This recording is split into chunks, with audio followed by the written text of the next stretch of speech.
As part of this sectional module, we are going through the details related to performance tuning of SQL queries. In this lecture, let me actually go to my Amazon account and walk you through some of the important details so that you can relate to this hypothetical retail application and visualize the scenarios for the performance tuning.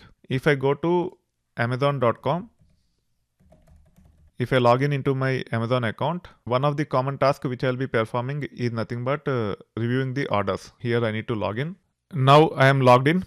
We need to enter either username or email ID or telephone number and then password to log in into these platforms. Once we log in, always it will have the customer ID. Using customer ID, it will be able to get the details for the customer based on the operations the customer perform.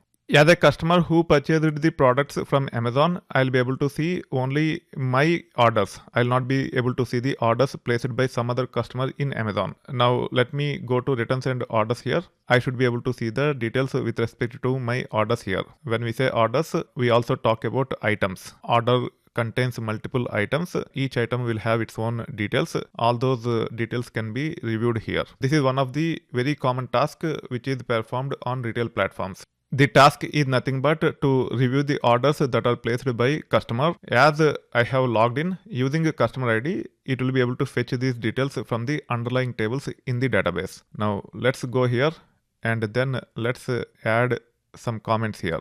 The task which we typically perform is nothing but review the orders, review the items in a given order. If you go back here, you can also change the duration and you should be able to review the orders for whatever duration you wanted to review. Past 3 months is default.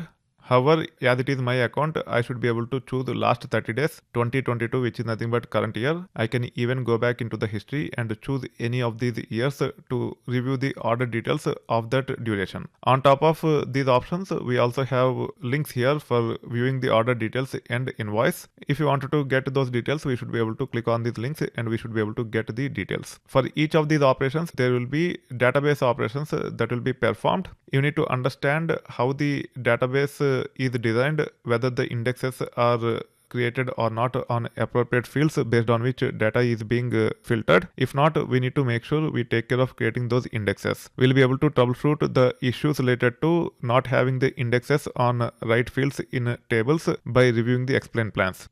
That's where the explain plans comes into picture. You need to make sure you interpret the explain plan to identify potential performance bottlenecks. You can act by using right technique. It will take care of improving the performance of most commonly performed operations by users of the application. In this case, we are talking about retail application.